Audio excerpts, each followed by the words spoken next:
everyone. Welcome to another exciting commentary podcast. I'm Captain Logan. And I'm Duke. Duke, today we're doing our second venture into Fantastic Four land, and we're going to be talking about and watching Fantastic Four, the 2005 version. I guess 3 of the 4 movies that we're doing in the series are called Fantastic Four, except everyone likes to call the last one Fan-Four-tastic. No, I like to call it Fan-Four-stick. Fan-Four-stick. Oh, yeah, well, that's more accurate, certainly. Because, someone years ago figured out that, hey, if you squint your eyes, A's and 4's look kind of the same. Look how clever we are. So anyway, Fantastic Four 2005, this is a movie that I'm going to say before we begin that this is probably the best of them. Yes. Would you agree with that? I think overall, when you do all the checks and balances, I think it's the most watchable. It's going to be interesting. I like the 94 one, but... No, I know you do, and I'll say that... Yeah, that thing has enough faults to weigh it down. Yeah, I actually have always liked this movie, but not so much as a movie, as a narrative. As I've always said, it's kind of just the Fantastic Four get their powers, and then they stand around and have powers. But there's a lot of stuff to like about it, and tonally, and it feels like Fantastic Four, and we'll get into all that stuff. But I haven't watched this movie in a long time, and I thought about, just like with the last one, watching it beforehand. But I thought, well, why buck that trend? And I thought it would be kind of fun watching it with you for the first time in several years and see if I feel the same way about it. And I haven't. I mean, I did the rewind on this probably 6 years ago. And to double the fun, it's been a little while since I've seen this too. Like, cool. It's always on TV, so I'll watch some of it when it's on.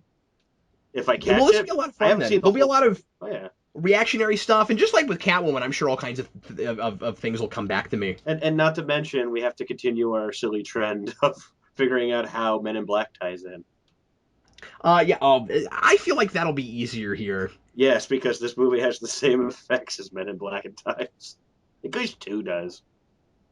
Anyway. That's fair. Yeah. Okay, well, if you're going to listen to the commentary with us, be sure to grab your DVD or your Blu-ray, however you want to watch it, get it past all the menus, get it at timestamp 0, and watch it along with us as we talk over it. We also like to try to make these podcasts that you can listen while you're driving around or cleaning your house or shooting yourself into space, hoping to get hit by cosmic rays, and we will do our level best to provide you with a little bit of context for what we're talking about so that you can listen to it that way as well. Duke, are you ready to get started?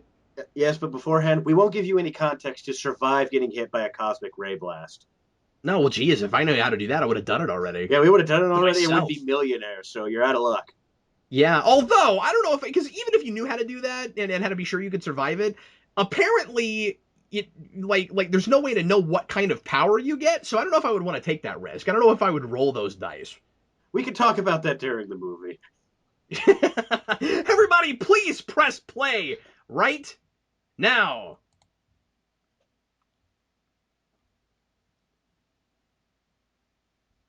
So, funny comment here?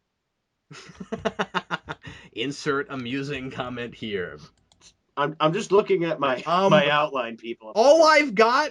Wait, your outline? Did you write notes? No, I'm kidding.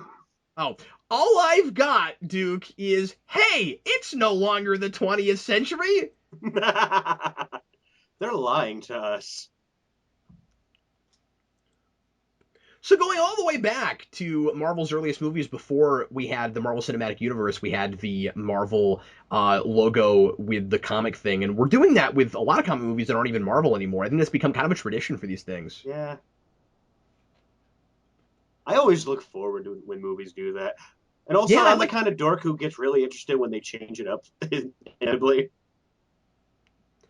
This movie came out the very year that we bucked the trend of putting the title and opening credits in front of superhero movies. And in front of a lot of movies, really.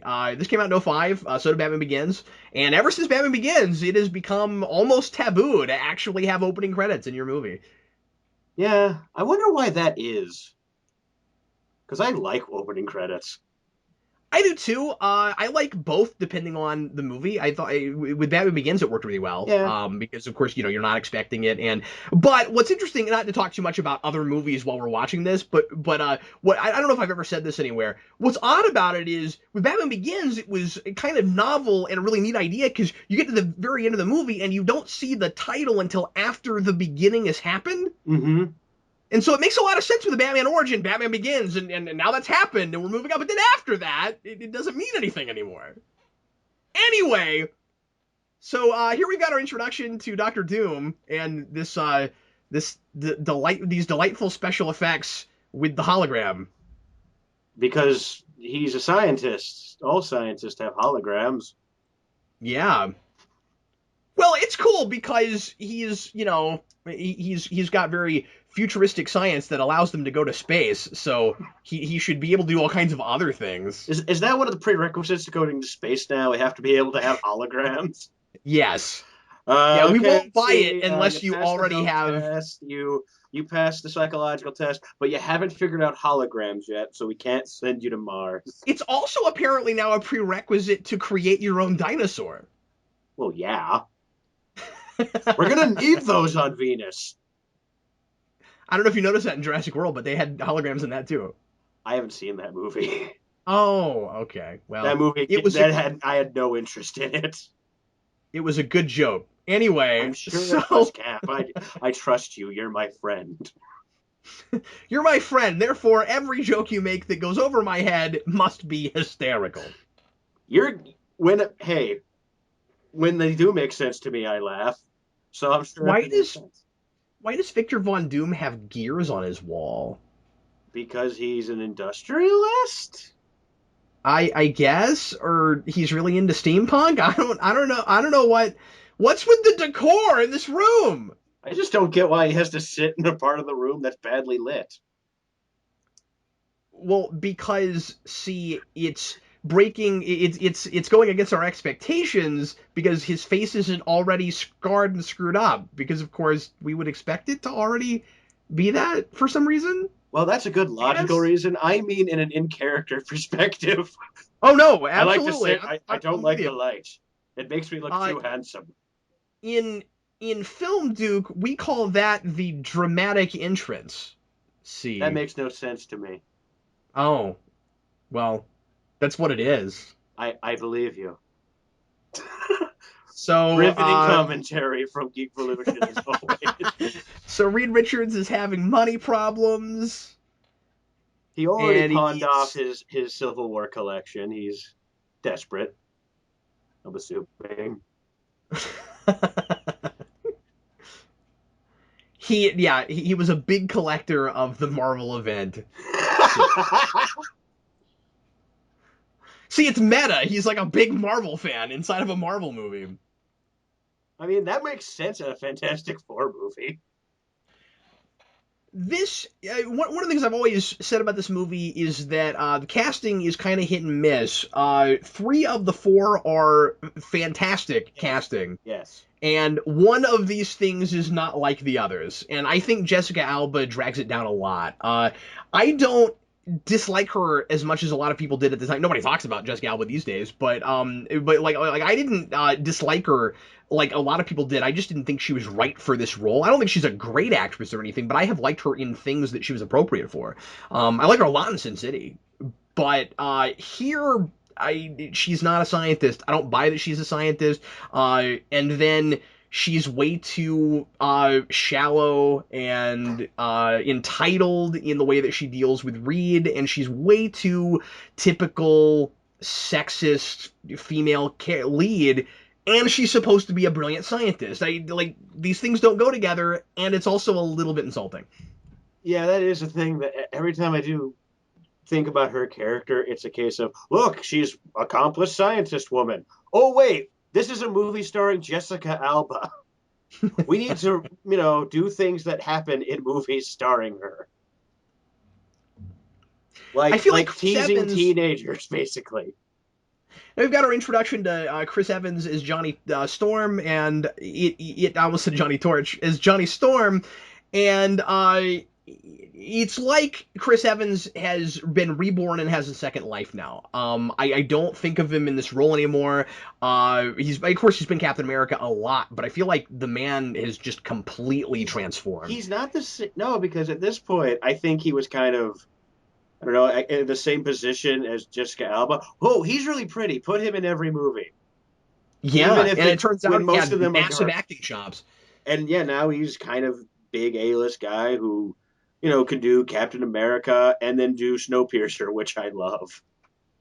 When we first got the announcement, and it's so weird to think of how long ago this has been, I did a GNN with Vince where I said that I didn't care for the casting choice of Chris Evans as Captain America. This is before the movie came out, of course, when it was first announced, because I didn't think it was fair with as few superhero movies as we were getting at the time to pick somebody who had already gotten to play a big superhero role. And I was like, I mean, he might be great, but give it to somebody that hasn't had an opportunity yet. And I go back and look at this movie now, and like I said, it's hard to look at them as even the same actor.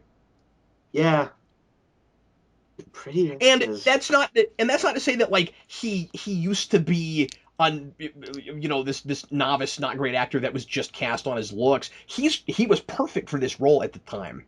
Yeah, he plays his role well, even though it's honestly not that good of, like, on paper, it's just not a good Human Torch in a lot of ways. I think he's way too cocky and kind of crosses a line into just being sort of a jerk. Well, it's tough because none of these characters move really beyond their archetype. That is true. And so they're all kind of that way. And as you said, for the material given, he's doing a really good job. I like things about the take on it. I feel like they're trying to do the Stan Lee days in 2005. And Yes. so they're writing the characters the way they're perceiving the Stan Lee material. The problem is you have to update it a little bit in the way the characters are written and try to draw them a little bit more fully and three-dimensionally, because that that looked more sophisticated for comics in the 60s in a way it doesn't look more sophisticated for comics now. Mm-hmm. And yeah, a lot of it is just kind of a perception thing. This was, of course, the first Marvel thing, and it was Stan Lee's first attempt at bringing something akin to novel storytelling. Novel as in writing novels, not not novel as in big action spectacle. I mean, you could argue it wants to be that. It's that too. Yeah, sure. You want to know one thing that gets to me is the Yeah. director of this movie. I guess I should say sensationalist, but yeah, because he's gone on and had an illustrious career. Well, even before he did this and the sequel, he just did comedies. Yeah. So this and the Fantastic Four movies are the weirdest movie when you look at his filmography, because they're comparatively so out of place. And yet, it makes a certain degree of sense for what you ended up with, because this is basically a multi-million-dollar sitcom. Oh yes, it it is very much is. And that's what he made. The early Marvel movies, and I mean, movies made by primarily Fox, I guess, were did not choose directors real well, generally speaking. Did they just sort of look at it as, well, that guy ain't working, give it to him? Yeah, I think a lot of it was kind of. Well, I'm not sure. I mean, was it like a budgetary thing? Like we just want somebody we don't have to pay a lot to get? These are all good questions. Because what's weird is you go back and you look at these are all. I have no answers. That's You go back. basically me in a nutshell. You go back and you look at some of these projects that have been shopped around Hollywood for a long time. There's almost always major directors that you would have loved to have seen get a shot at them Mm-hmm. that didn't, and then Ang Lee gets Hulk. Yeah. And I always thought that was really interesting. Like finally, a major director A that real has like filmmaker. yeah and I mean that's not to say that you don't often get unproven filmmakers that get that get a thing like this that's kind of high profile, and then that's how they prove their mettle. That happens too. Yeah. Kind of happened with the Russos. Oh yeah, because As far as before that they were just known for TV, yeah, and now they're and I kind of the big creative name. yeah, and they've never done this kind of big action stuff. So I'm not saying don't take risks on unproven directors. I'm just saying that they kind of didn't have a real good sense of who is unproven and really talented, and might make them a great movie. Yeah. And I don't know why after Daredevil you would give Mark Steven Johnson another movie.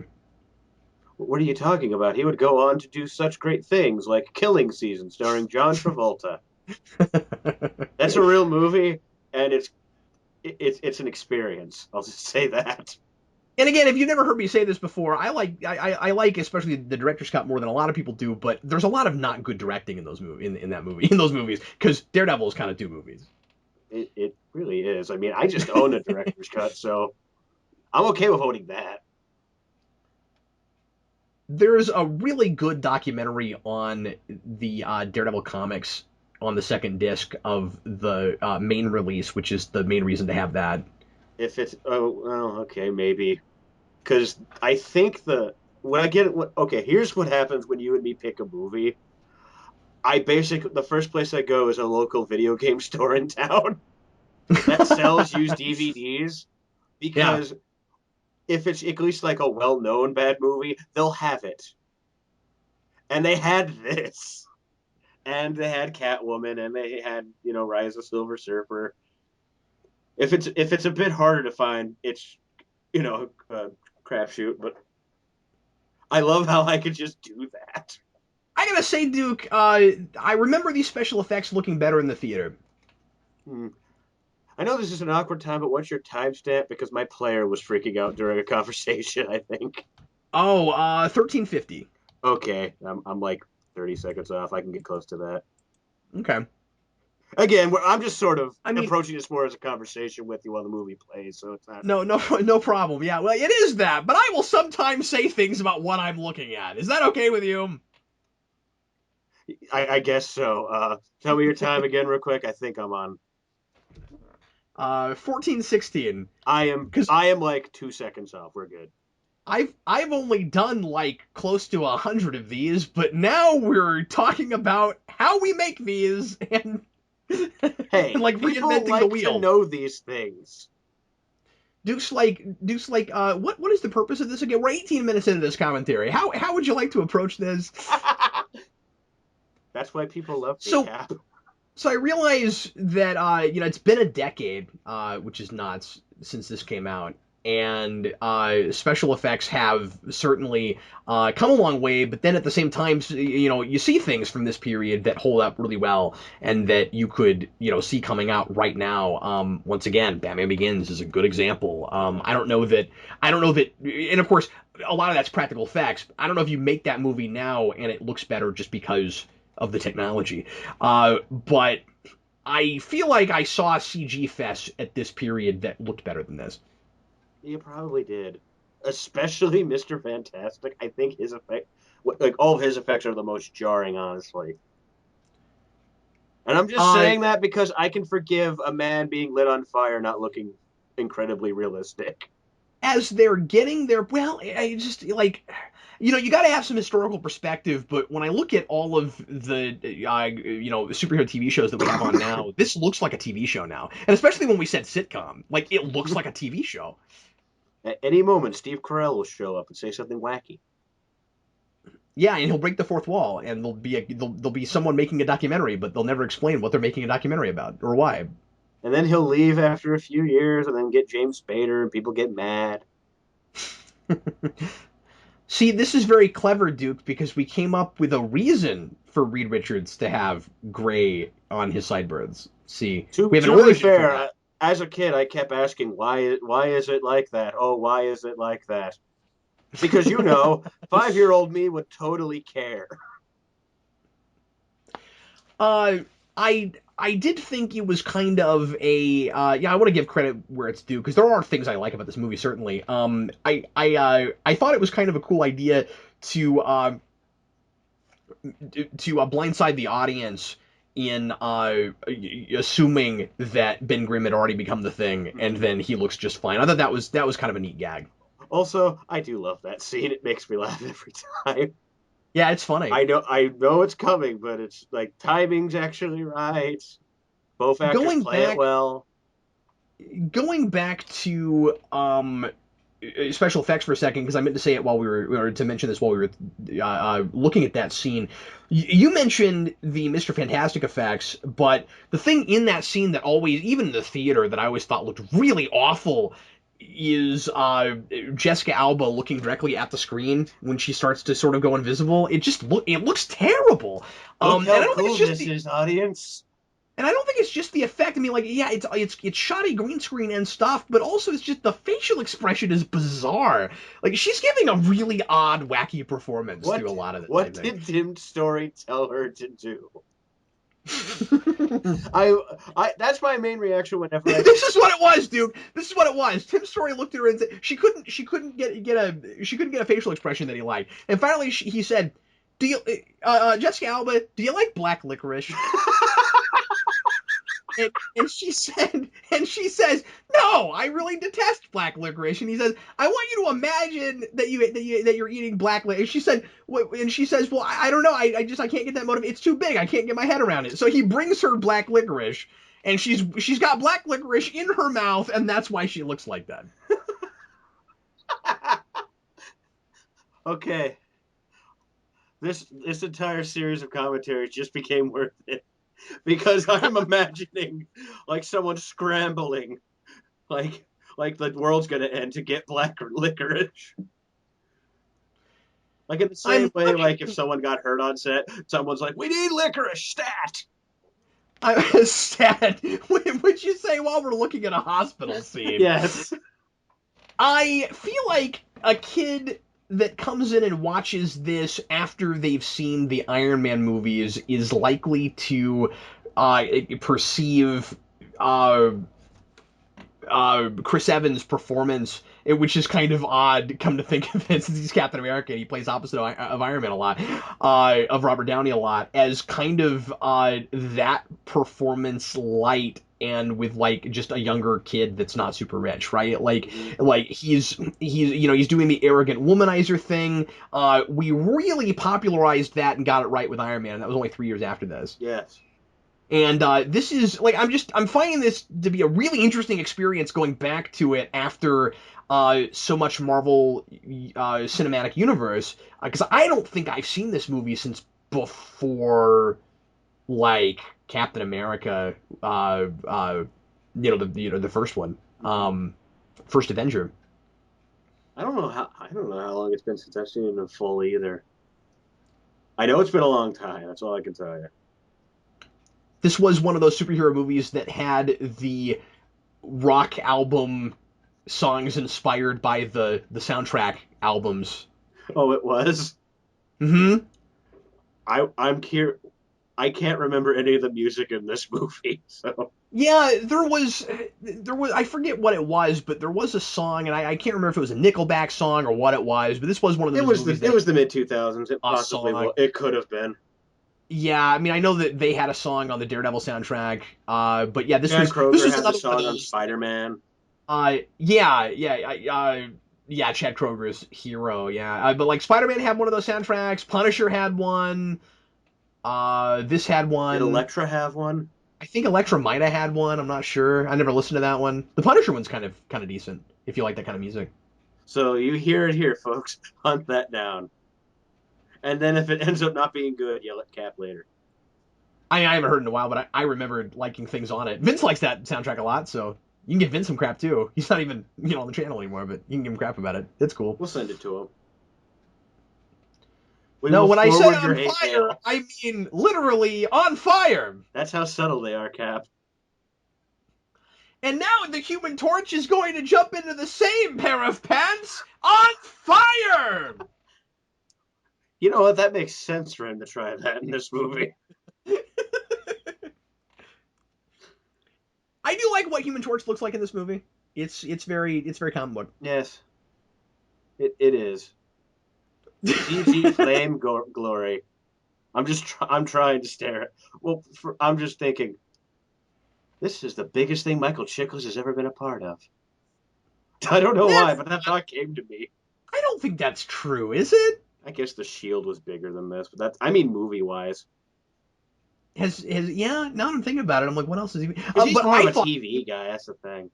that's true. But yeah, I thought Chiklis was fantastic casting. Oh, I love him in the movie. I think he's the best part. And I'm a little Like, biased because Ben Grimm's my favorite Marvel character of all time. So do you think Chiklis is kind of like TV Bruce Willis, except that Bruce Willis used to be TV Bruce Willis?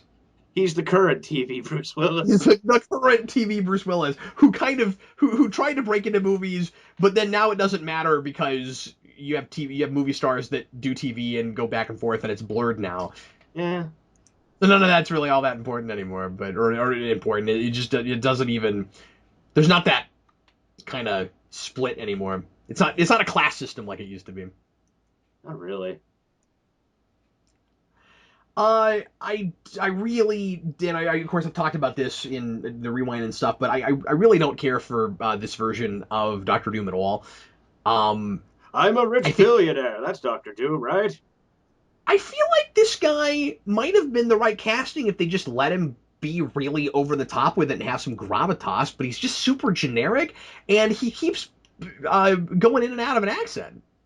Well, isn't that because they tried an accent at first and they didn't like it, and when they went in to edit this movie, they for some reason kept some of the takes where he does an accent in. I think maybe they had just shot those scenes already before they made that. And this is what I always thought. I don't know if this is true, but the sense I got was always just they didn't do reshoots. Like you can't tell me that he did because what you would do is if you couldn't decide, wouldn't you have him do takes and like you said in doing both ways? Unless maybe his American accent takes were just really bad in those scenes, and so they were like, I'm just imagining him doing an you over the top guys Texan accent. yeah, yes. I like what I'm imagining is Tim Story going in an interview or something, being like, "Okay, look, folks, I know it's weird that he jumps in and out of an accent, but if you saw those takes, you would understand." I mean, I couldn't even convince him with black licorice. Understand my plight. I'm now just imagining him convincing everyone to do something with the power of black licorice, thanks to you. Are you here? Yeah, I'm here. I'm sitting here baffled by this romantic relationship, as I always am whenever I watch this movie. I mean, You've got this dense, airheaded Susan Storm, who's supposed to be a scientist and understands a lot of this science stuff in that world, and calls Reed Richards a dork, and does your typical not believable female thing. When I say female, I don't mean actual real women with brains. I mean the Hollywood version of chicks, which is you've got to read my mind. And if you don't read my mind, then you're not good enough for me. And when she calls him a dork and stuff, you're like, but you live in that world too. Like, isn't that the big thing you have in common? yeah, it's kind of like being a comic book fan and then yelling at comic book fans for being losers. And then, Yeah, and I mean, I don't mean it like that I don't because know, you're it not reads the same way necessarily in my mind. but you're not a loser just because you read comics. You're not a No, loser no, because you read the I mean science that stuff. weird hypocritical thing where they're saying Yeah, they like it, but are still calling everyone else losers. but also I just don't know what it is that connects these two people if it's not their jobs. It's called a paycheck and the script. Yeah, no, that's true. That's I don't kind mean of the it. actors. I mean these Our point characters, is, dude, it's just not forced. the It does actors. not work. Although here's a question: why does it take so long for the thing to manifest as the thing? Like, is it that these powers are just now manifesting, or is it that it took them a while to realize they had them, and then maybe that is I never really picked up on that. Maybe that's what it's supposed to be. Is that like it just took a while for them to all manifest? I think I always assumed that was the case. I guess that's what it is. And Because the whole idea of them not realizing makes no sense with Ben Grimm, because why would realizing he has superpowers all of a sudden chain that reaction? yeah, yeah, it's Wait, I have weird. superpowers, all of a sudden he grows. I mean, I don't want to complain about the pseudoscience here too much, and it's certainly a movie that's saying, well, it's a comic book conceit, so don't think too much about it. Just This let it this just part let is it kind of a happen, dude. cartoon. Let it happen. Yeah, that bit of it is just it's kind of cartoon science. It's a conceit. It's not. It's we don't have to read into it. But but it is kind of fun to look at it because isn't this a thing that would happen gradually? Wouldn't you think? You bring up the idea that this looks like a TV show. How long would it take for them to get the superpowers in this season? Would we have to wait like 6 episodes? Oh my Because that's God, a that's a thrilling great idea. point. No, you're right. We'd have a 22 episode To season. be fair, I just summed up the first arc of Ultimate Spider-Man, but still. Yeah, but that had characters with dimension and real No, drama no, and no, stuff. no. It wasn't just No, about the it superpowers. actually had something This to carry on to this the show. TV Yes. show would not have all those things, probably. No, it would not. Honestly, if you didn't see any of the commercials by episode 8, you'd be really confused. Like, If you wait didn't a see the minute, why is he on fire? It You just might. catch it on Netflix. I think that show would probably watch a little bit like No Ordinary Family. Starring Michael Chiklis. Buy the entire series on DVD because there was just one season. For $5, probably. Yeah, you can. Just like the cape. I was at Walmart yesterday. They literally were selling it there for $5. Oh, good. I'll have to grab that to go in my collection. Might as well. I used to have it, but I sold it years ago. Someone You gave and it. I did a you and I did a video on that when it was still on. We did, didn't we? Do you remember that? No. I don't remember things I do. Duke, I love that thought process. I mean, you're like, we did, didn't we? You remember that? No, I don't. So I was talking And about people how. ask why I'm not on Geekvolution more. So I was talking about how. Well, I don't know. I mean, like having a good memory is not a prerequisite necessarily. I mean, it's fun sometimes to do videos with people with perpetual amnesia. I was talking earlier about Chris Evans and how he's kind of become in my mind, he just seems like a different actor, or just like he's certainly able to do a lot more than I realized he could do at this time. He's more versatile, but man, he's kind of not aged that much. No, he has not at all. I mean, yeah, he's got a The little only bit of a major boyish thing that charm about reminds him me, here, but the only like they cast a guy that somehow it's like they somehow rather knew that they could get a good 10-15 years out of him if they wanted to go that long, or if you wanted to go that long for Captain America, and you would buy that he has not aged hardly. they lucked out. They could have gotten someone who aged like milk. And Duke, here comes one of my least favorite scenes in all of comic book moviedom. I'm on the edge of my seat cap. This has always bugged me so much that you would have a woman that is this shallow that she gets one look at her rock monster husband and she's not even gonna think about staying married to him and give him the time of day. Uh, I just when you do that kind of thing, because I realize that like she's not a major character, but that's not important. The problem is it uh it cheapens the character that you care about, Mm-hmm. because it's this really flimsy, cheap, two-dimensional way to give the thing a tragedy.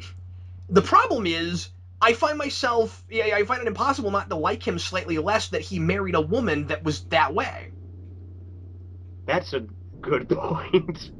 I Whenever you can't do that believe to a this, person, because you're wondering, like, like what would have happened if all that happened to him is he got like a small scar? Would she react the exact same way or not? Well, it tells you that it's hard not to think that, oh, she married him because he is you know, because she was attracted to him physically. Like Yeah. it's hard not to think that. It's hard not to think that it wasn't anything but surface. Mm-hmm. And I feel like if you know a person real well and you're married to them for any amount of time and you get the sense that they were together for a while, that they didn't seem to be, like brand new newlyweds or anything. And then all of a sudden, this just change happens, and Yeah. that yeah. I could see maybe over time like developing it like it's just I can't deal with it, or you seem like too different of a person or whatever. I can But see being incredibly hesitant because you don't know, if looking like a monster is only the first. Maybe his mind might change over time. Something might happen just the because fact this that is they a open up difficult the thing for conversation, yourself to handle psychologically if you really think about it. you have to give her more of a motivation for that and make it believable and sympathetic for me to sympathize with him and to feel like he's a fully realized character. I think, because like all you got to do is, and again, you could make this flimsy and shallow even with this, but at least have a conversation. What is it?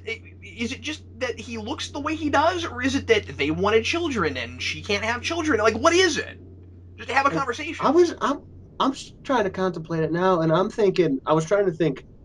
At first, this was the kind of reaction you see in early monster movies, Yeah. but then I'm thinking Yeah. like The Fly from the '60s handled it better. Because at least she tries to help him after it happens. Yeah, she just runs away. I mean, like later on, you see her show up and just give him the ring and walk away, and he can't pick it up and all of that. Mm-hmm. And Which is a sad scene, and he plays it amazingly. I think. he does, but it's cheap drama, and I don't care because I don't buy that he would have married her. Yeah, He seems too good for that. I just don't buy it. I I mean, is it possible? The thing is, you got to make me believe it. Like, is it possible that you could marry a person and think you really knew them, and they turn out to be a lot more shallow than you thought they were? Yes. Is it the point we're making? Are we doing anything with that? No. no, we're a zany superhero movie with comedy. Yeah, and so it's filling a quota. It's, oh, we know we're supposed to have a tragedy and have something that makes him, Yeah. a personal thing that makes his being a giant rock monster awful. So we do a really generic thing and cross that off the list instead of actually making it a real, a real believable thing. Yeah, just have it happen and then forget about it. Almost, because she pops up in the movie later, doesn't she? Yeah, with the ring thing, Oh but yeah, that's it. okay. So it does kind of the worst thing in when watching a movie is when you can look at something and it just feels like you could just imagine the guy checking off the little box on the checklist. Well, we got that. Yeah. Yeah, where it feels like it's hobbled together by committee. Mm-hmm. Like a Uh, big greasy executive sitting in a chair with a cigar, going, "Your movie needs more comedy." the stripping thing is kind of gratuitous, I guess. I go back to a comment I made where they realized, wait, we're making a movie with Jessica Alba in it, Mm-hmm. and it's Yeah, so exactly. weird. And it's so weird because she talks about how, oh, I don't do nudity in films, respectable. Yet you do these things, and I feel like I don't know. I feel like that's just being kind of mean to teenagers. You're just doing it for the 12-year-old boy in the audience, which was the age I was at when this movie came out. Even then, I thought this was stupid. Yeah, and if you make a big deal out of I don't do nude scenes, but you do a lot of those sorts of scenes and you're cast mostly on your sexuality, you're basically saying that as a woman you have to do whatever you're asked in order to make it. Like Yeah, like even if you don't do a straight up nude scene, you're still sort of letting yourself be sold on just that aspect of yourself. Again, I think it's more understandable in something like Sin City, where she's a stripper with a brain, and the character is doing that because she has to make a dime, and so it doesn't. That's a case where it doesn't feel so gratuitous, even though she's actually wearing a lot less in that. It's all about the story you're telling. That's a movie where she was cast on her looks, but then she also seems more brainy. Funny how that works, right? Where like it's a better script. Yes.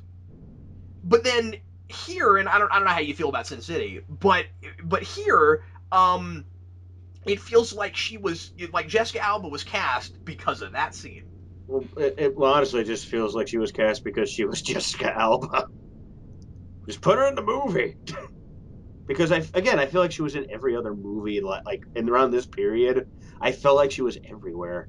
Well, you needed some star power, and maybe she was your big star power thing. And Yeah. interesting that she's front on the box. Oh yeah, she is. I have it right here. Yeah, because I mean, Ian Grufford, nobody had heard of. He's mostly a TV guy now. His hand Probably is was in before more of a this. shot than he is. Like his CG hand, Exactly. his computer animated hand. Chickless might have been a draw for some people, but that was more just great casting than it was let's sell this movie on a big action star And or not to on a mention big he's going to TV be in star. this costume, which we haven't commented on all that much yet. So a lot of people don't like the costume I and the love the fact that costume. I think it's great. Yep, that's one big point of contention that I've always had with detractors of this film. That's not that even if it looked awful, it wouldn't be the main problem. No, But because it's just an effect. Effects don't. Your movie shouldn't be hanging on how good it looks. no, certainly not. But it's important to note that those things are always a lot more in your face. I notice them Yeah, more when there's nothing to grab onto. that is true. Which Sometimes I'll get crap from people for nitpicking things where they're like you're just looking for every scrape of awful, and it's just those things jump out at you more when the story's not good and when you don't care about the characters. And like when we talked about Catwoman, and you will never let go of the fact that they had to make a cat in CGI for no reason. because if the story is complete rubbish, you could at least have a good ride. Nope, this ride's broken down. I can't even handle this character thing with the wife. I know I'm belaboring that, but it No, just no, drives no, me no. crazy. You're completely. It is a really horrendous thing.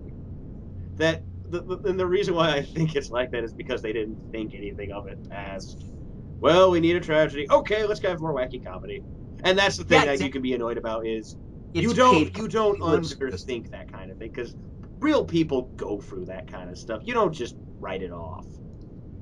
That's kind of Yeah, and disgusting. we're not thinking about the implications of what we're saying to the audience and what because I mean people look at things like this and if they're invested in other things people tend to think that sometimes in things like this is how real people act and that it's normal and especially with Susan Storm that Hmm. like this is how regular women behave. Yes. We get that kind of crap in like angsty teen TV show dramas, high school And dramas all the time. sitcoms.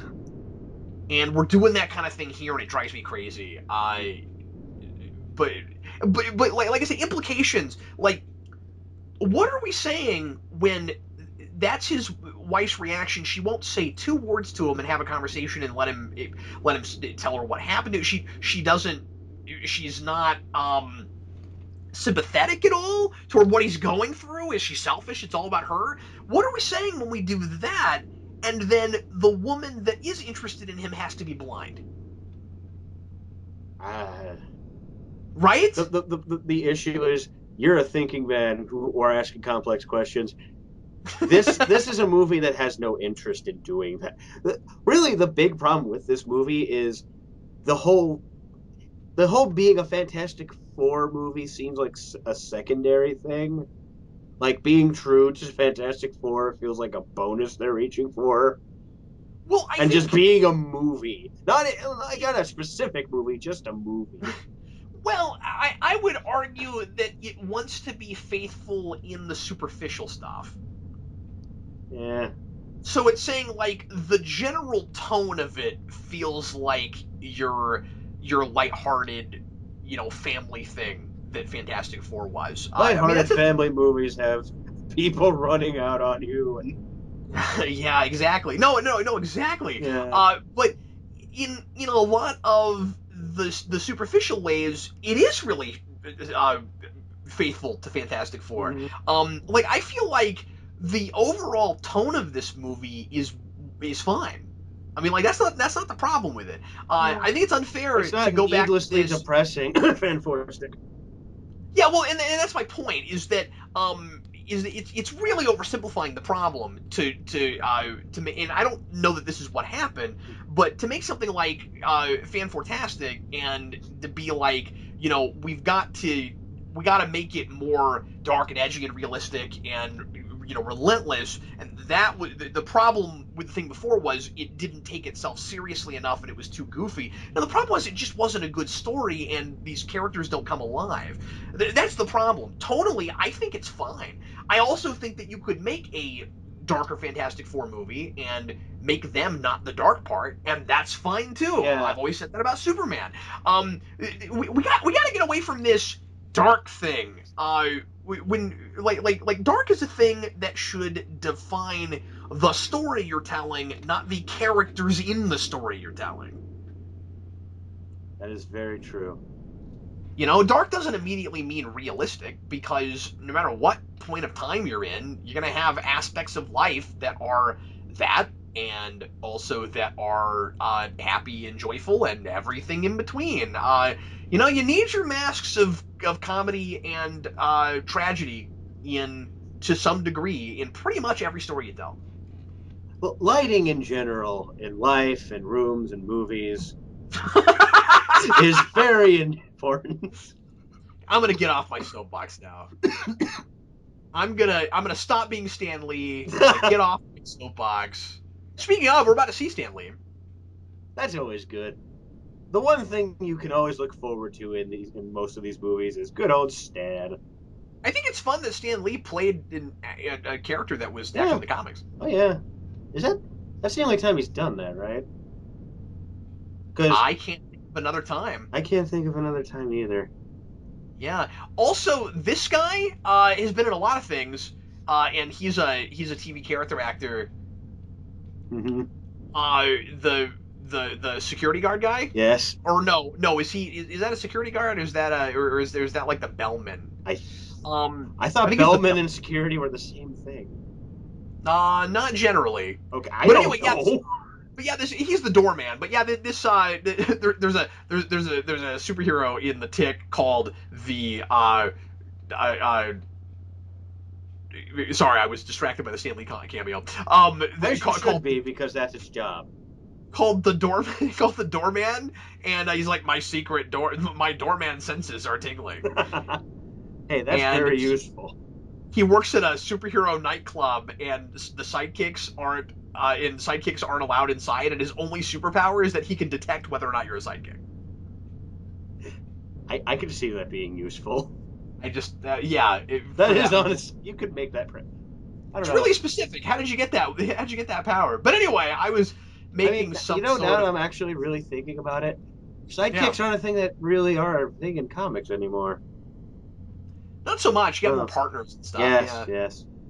Like you don't call Falcon Captain America's sidekick. Oh, I know what I was gonna say. So the doorman guy was the father of the crypto freak that steals Clark's powers in first season Smallville. That's played by the kid who played Iceman. Shawn Ashmore. Yeah, I'll take yeah, your word for it because he's I that guy's jerk face dad.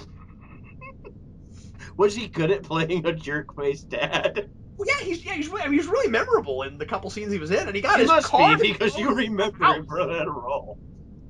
I watched the first two seasons of Smallville probably five, six, seven times when they Okay, were when they were on. I was really into that show. how's it do? How's that going for you, Cap? Did Um, it benefit you in life? Did in watching in Smallville that much? in certain ways, sure. It's given me a very interesting perspective as I've changed and grown. Is As Tom as a Welling always with you in your heart? no, but Michael Rosenbaum is. Fair enough. He's in all of our hearts. Michael Rosenbaum is in all of our hearts. He will always be there, no matter what. See, she's got a scrapbook, and we're learning all of these really specific, personal, unique things about Reed Richards. Like, when he was a teenager, he won a science award. I wouldn't have gathered that. I just would have assumed he just became a scientist somehow and didn't question it. It's just so He went generic. to college, Draw Cap. How these, are we supposed to know this? either draw these characters or make the movie you're making. Because the Or movie give you're making everyone is not baseball the movie cards you're. with their stats on them That's you awesome. just go to you before you go into the theater. He gives you a pack of cards. See, now I feel like it should just be an RPG. Okay. And we should just be watching these scenes where Reed Richards walks up to Doctor Doom and they both stop, and then they have like and then instead of a conversation, they have the replacement for the conversation is just a turn by turn battle. I would. I thought you were going to say they should turn it into one of those old VHS board games where you put it in and it pauses and it tells you to draw a card. I can't tell you how badly I want to play one of those VHS board games for a video. I have a couple. I imagine they're a lot of fun. I don't. I've seen a few videos of like some of the really bad ones. I have the Star Trek Next Generation one where the guy where the guy who plays Gowron is playing just some generic Klingon, but I've playing seen those clips where he's like experience beige. oh my god, it's great. Yeah, Well, like, that guy in general is great. yeah, yeah. I saw him at a con once, and he Did he signed my blink? batlet. What? Did he blink at all while he was there? Yeah, but not much. Okay, Not much. because He's he got the purposely size. didn't blink on that show, didn't he? Oh yeah, no, that's right. He never. Yeah, Which made me wish when they did the TNG Doctor Who crossover, it would have been him versus the Weeping Angels. that would have been the best thing ever. I don't know how long it would have gone, but it would have been amazing. Yeah, that's what got him the role. Oh, Was okay. those eyes. They are in. He went to that audition, and they're like, "Oh yeah, we love that, dude. Keep doing that eye thing." So he never stopped doing it. Remember Fantastic Four, Cap? Yeah, yeah. He's got a rock heartbeat. I don't know how that even works. That sounds. Like, how's it moving? And also, how is he not in an '80s music video based on that?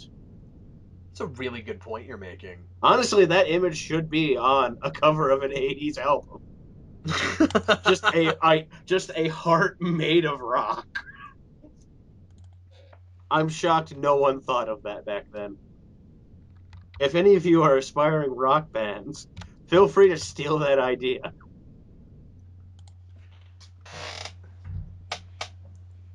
Robert O'Reilly. That's Gowron. The star of Fantastic Four. Wait.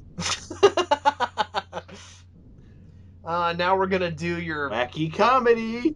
yeah, your standard hit him in the knee with the and see again I'm reminded of movies that come later and do some of this stuff better. Because it doesn't feel like it's in a different movie. Yeah, I mean you look at Iron Man and you look at the montage of his putting his suit together and trying it out for the first time, and this stuff just all seems so generic and typical Well, in comparison. the other problem with it is because, like most bad comedy, you see it from a mile away. Yeah, Good precisely. comedy, at best, you should see the punchline the second before it happens. It's like a magic trick. You don't want to figure if you're watching it, you're already seeing how it might happen, and you're not amazed. But what makes it really frustrating are the exchanges that work. Yeah. And the gags that work, because while you were saying that, we had the bit where he's like, "Oh, hey, that's really cool how hot I got." And she's like, "No, you went the temperature of the sun." Supernova bad is really funny. Yes. That is Like, actually funny. I like that a lot. That's great. Okay, I got it. Supernova bad, and that's very reflective of his whole character. That he's so irresponsible that he draws the line at supernova. Like that's how far it goes. And also, it's just like that's still awesome. Not, oh Yeah, no, I'm a giant war weapon. yeah. That he's just not worried about anything. That's fun. That's hilarious, and That's that's fun. kind of That's a nice. comic book thing. Yeah, it's a comic exactly. And again, that's not to say that the things that are just like the comics are good. It's No, that they get because a that movie just thing. came out recently where that's a case of it not working at all. Yeah, I mean they adapt it well, Yes, and it's just a we're shame that picking the up. entire movie can't be like that. Yeah, exactly. You know, oh look at this piece of chicken in this soup that tastes like sock water. I also I also think that Ian Grufford is a really good choice for Mr. Fantastic, and that I like him less than I ought to, just because of his relationship with Sue Storm, and that's most of his character arcs about. He brings. I don't know what this. I don't think the script's doing him any favors, but I think he brings like that nice. He seems like a man who would be obsessed with science. Like he comes off like Reed Richards. Yeah, and he seems like a guy who's too in his own head and has the chops to be a good leader, but he hasn't fully realized that yet. And also, I totally believe him when he gets obsessed with something for hours on end. Yeah. I mean, I'll go as far as to say that he would have made, a good Mr. Fantastic uh, if you did Fantastic Four in Marvel Cinematic and you Oh put yeah, him up against Robert Downey, like he potentially would have the acting chops to do that, but we didn't give him great material here, so it's hard to tell. And I've only seen him in a couple of not great TV shows apart from this, so I've only seen him in things that aren't good. I think I've.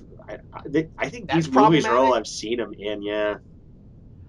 He was in that that show a few years ago that got canceled after a few Oh, you mean episodes. that show that looked like a cross Is between Highlander and Castle? I don't know if we're talking about the same I show, but it think was it's Sarah called. Michelle Gellar playing two different Oh no, I'm um, I'm thinking of roles. Forever. I'm sorry. I didn't know This was, he I was think, in that awful Sarah. I know the show you're talking about now. I didn't know yeah, he was in that. he was her husband in that Wow, I only watched one scene of that movie, and it's of that or that show, show. Yeah. and it's this really bad composite shot where they're on a speedboat together, and they're like farthest they can be apart, so the split screen isn't ruined. Like that is classy effects work right there. So this scene is a prime example of this feels like a sitcom. You're just waiting for Let's all sit Kramer. around on a couch and throw one-liners back and forth at each other and have some quippy banter and use that to introduce a major, I guess, part of the origin, which is we've got these suits. They like it just feels like that scene should go on for 5 minutes and we should be talking about whatever happened in pop culture this week that's going to completely date this and not be funny after after it airs. Yeah, like you're just waiting for Kramer to show up and go, guys, I got a plan. And then they're like, why are you here? You don't live here. What's going on? Yeah, or you're expecting Monica Geller to show up for a love triangle. Of course.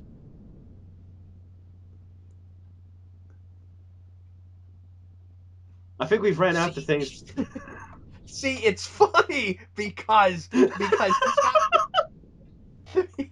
he's got big rock hands, and so he can make orange juice. I mean, if I had the ability to do that, I would totally do that. One thing, actually, the more I'm looking at it, it is kind of funny. Because what's really funny about it is he doesn't even bother to pick up a towel and wipe his hands off. And I Yes. can't help but think that the orange is the same color as his hands. So like he doesn't even need to, except he'd be a little sticky, but he doesn't feel anything because he's a rock guy. So it just doesn't even matter to him. I'm just thinking of the concept of I wonder if the acid in the orange juice burns through the rubber in his gloves. I'm just imagining Yeah, that. that's a good point. Also, seeing him trying to hold a fork is kind of fun. Yes, Chickless is honestly trying. Oh yeah, and like I feel bad for actors who have to go through this much to be in movies that aren't really worth all the effort they're putting in, and yet there's there's enough cool stuff that he's doing with it that I'm glad I saw it. Yeah, he's kind of the golden spot, the big part of the movie I like. I'll even say that about the second one. Did you say golden? Because I mean that is the color he is. I did say golden. This is not funny. I don't know. I think it's so bad it crosses over into I have to let it. Not with it, at it. Well, the problem with it is that we have to sit around and wait for it, and we know what's going to happen. Yes. Uh, Also, like really, you can tickle a rock monster's Yeah, face. I'm Like, I like, didn't wish we that you're. establish he can't feel anything? Well, I thought that was the idea, and like, shouldn't that be the metaphor where like the guy who can't It'd be feel is the guy funnier who if feels the nothing happened, most? if he Isn't that struggled to do it. the idea?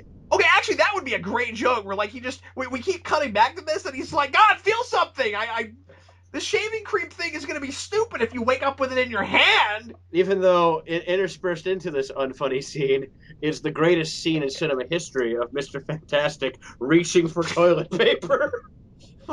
And that actually is kind of funny. What makes No, it no, it's worse? funny, but the thing that makes me laugh is I want that to be in a montage at the Oscars. What I was going to say is what makes it even less funny is that it's the second montage we've had in about 5 minutes. Yeah, this movie's full of montages, isn't it?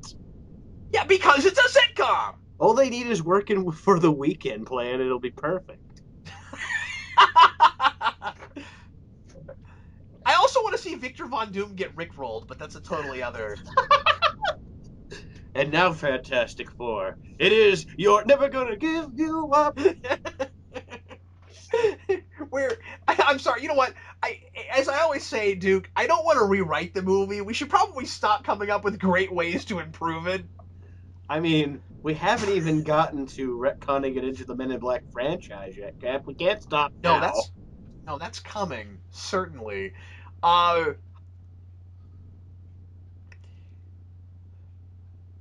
This scene does feel like it was ripped out of Highlander. Mostly because lights are flickering in a parking garage. and once again, it still feels like a TV show. Yeah, It's isn't sort of this the opening to most science fiction TV shows that have Freaks of the Week? Some unsuspecting guys just walking in a parking garage, lights yes, flicker, the thing attacks, cut to the openings, the credits. yeah. How are we an hour in? This is a teaser. Oh my, is this like watching when they edit together a bunch of episodes at once? But they're not two-parters, they're Yeah. just random episodes or just episodes in an order. The big thing that's frustrating to me about Doctor Doom is that if we, and I guess it's a symptom of a larger problem because again, it's just not uh, developing these characters into real people and doing interesting things in real believable things with the relationships. Spend some more time with him and Reed Richards and why they don't like each other and the things they have in common because they are mirrors of each other and we're not doing anything with that. No, we're honestly doing the same amount of evil mirror looking as in Star Trek Nemesis. Well, I'm your evil counterpart. Why? Because I don't like you. it feels as oversimplified and generic as he went to space with them too, and he thinks he's better than Reed Richards, and Reed Richards is really smart, and that threatens him. He feels threatened by that, and now he's got scary lightning powers because he's the bad guy, so he got the scary lightning powers, and he's Because gonna. when you're the meanest person there, you get the scariest superpower. Yeah, and well, and one thing I would have loved to have done if we had to spend the whole time dealing with Origin and not get that out of the way and really tell a story is Mm. how about make it, and again, okay, I am sort of rewriting it when I say this, but you need an explanation for stuff like that. How about uh, build in something about the powers being reflective of the personality traits? I mean, like, they can just naturally be that and we don't have to talk about it, and that's cool. But if we're going to make the whole thing about that origin, this just instinctually, I almost feel like it would be better if we literally did that. Because that would give us, if you made it sort of a mental thing somehow, I mean, that might be dumb, I don't know, but you could, you might be able to use that as an explanation for why they all got different powers, is that, like, depending on your personality and who you are and your identity, and maybe even just, you know, your chemical makeup, that has something to do with what powers you get. Didn't the '90s movie try to do that? Yeah, I And guess maybe it technically, sort of it does did. it more than Good. this. It's a good point, and again, I don't know if that's a good idea, but I think of things like that when I see, oh, he's the bad guy and he's like got the lightning powers. I guess the point I was making with Doctor Doom is it feels like just we needed a villain, and it shouldn't. And like in the third act, you know, he's gonna go after them with his lightning powers for revenge because we've got to have a revenge thing, and he has a personal thing with Reed Richards, and he has that relationship, and he has that rivalry already, and we should already be invested in that rivalry. It shouldn't feel generic like that. Yeah. I've been holding on to these thoughts while you were talking, and I enjoyed No, go ahead. your spiel there. But I have two questions. I have two I questions. enjoy your speeches, but I'd like you to stop so I can say something. I mean, it's why I'm here. Anyway, I have two questions. One, did he have the license plate torched before he got superpowers? Because I noticed that, and I'm just thinking, did he get that immediately after he found out he could do this, or did he have it? And second, for like just watching the scene, I wanted to make a joke so bad about how, oh no, it switched to Ghost Rider because of all the motocross. But you can keep going now. No, that's right, it did. I kept waiting for Nick Cage to show up with his martini glass full of jelly beans. They should have made that the after credit scene. Him, just that scene of him with the jelly beans. Yeah, that sets up Ghost Rider. Like he just has jelly beans. He's like, "Would you like a jelly bean?" Everybody's like, "Who the heck is that?" Would you like a jelly bean?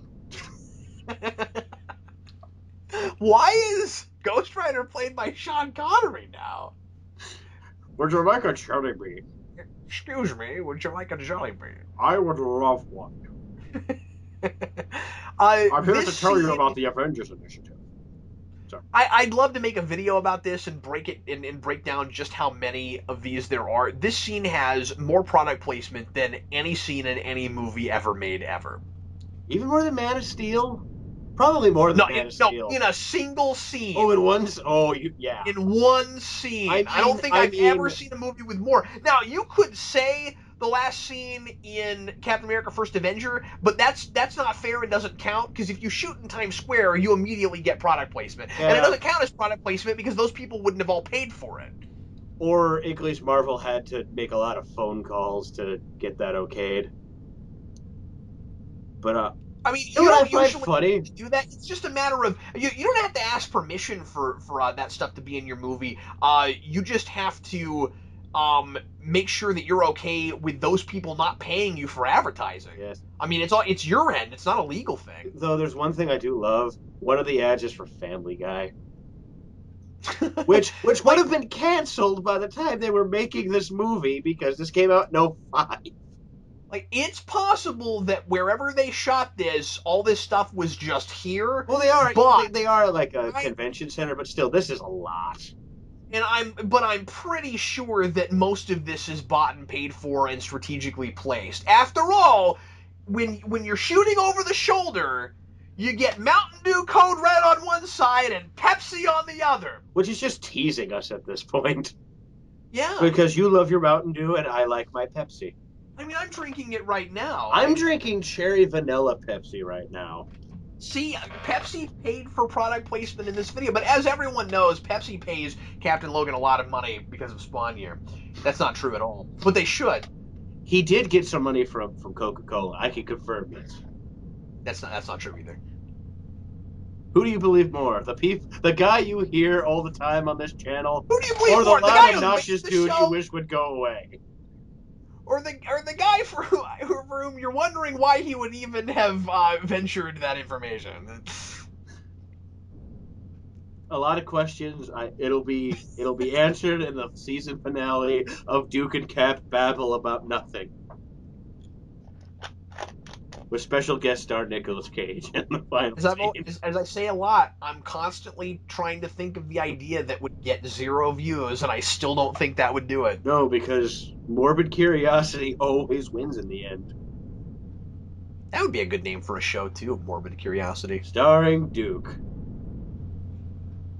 No, okay. Wow, we are establishing the heck out of that AK-47 case. Okay, we get it. I wonder what's There's a in gun. that. I wonder what's in that case, though. I wish there was a way to know.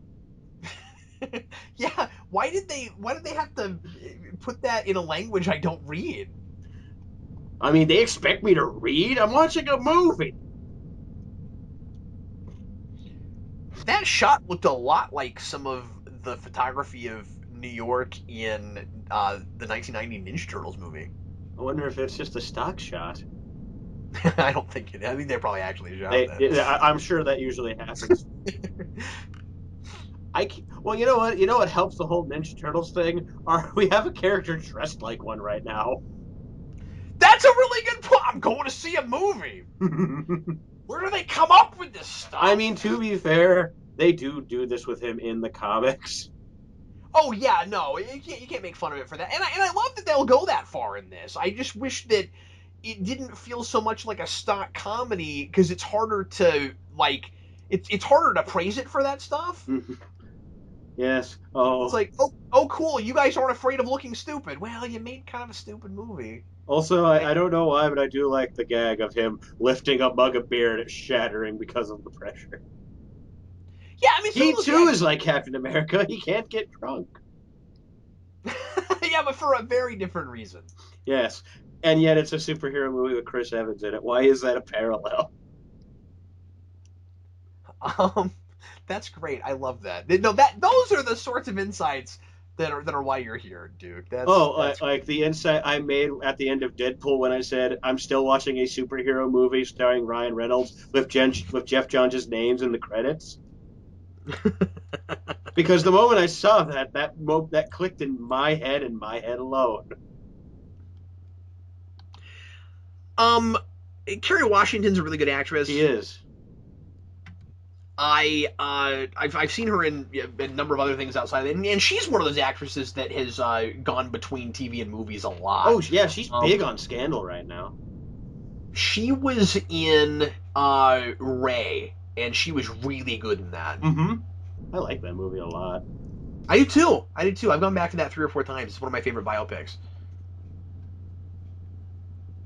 And now she's in a movie where she's falling in love with a rock band. Notice Duke said a rock man, not a rock band. She's not falling in love with a rock band. No, that's another hackneyed comedy. I'm just imagining the trailer. A girl wanders into the big city and then she falls in love with an entire rock band. She can't tell one from the other, but she loves them all.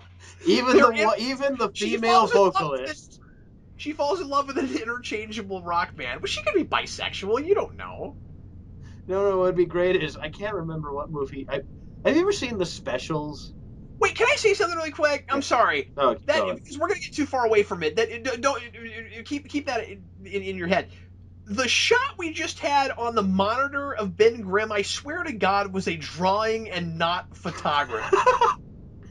I don't know if I'm right about that, but something about that picture. Anyway, what about? No, I've never seen The Specials. It's a really good comedy, actually. It was written by James Gunn, and one of the wacky superheroes in that movie is someone whose presence is shared between like a dozen people, and that's their superpower. Is 12 different people share one mind. And I'm thinking of something like that for this goofy comedy we're making up. And then she fell in love with an entire rock band, who are apparently a legion. For we are one, yet many. Well, that's the name of the rock band, is We Are Legion. And they have really crappy CG effects of wings sprouting out of their backs. Mm-hmm. And unsurprisingly, they just sound like a bad cover band of Nickelback. Or a good Uh, cover band. I don't know when it comes to them. e- Anyway, Even though it's kind of gross looking and I don't like to look at it, the gag of his face getting amorphous when he's napping is not a bad idea. no, that's actually right out of comics. I think I've seen that gag before. Really? Yeah. Like just him acting like silly putty is a go-to for for Reed Richards.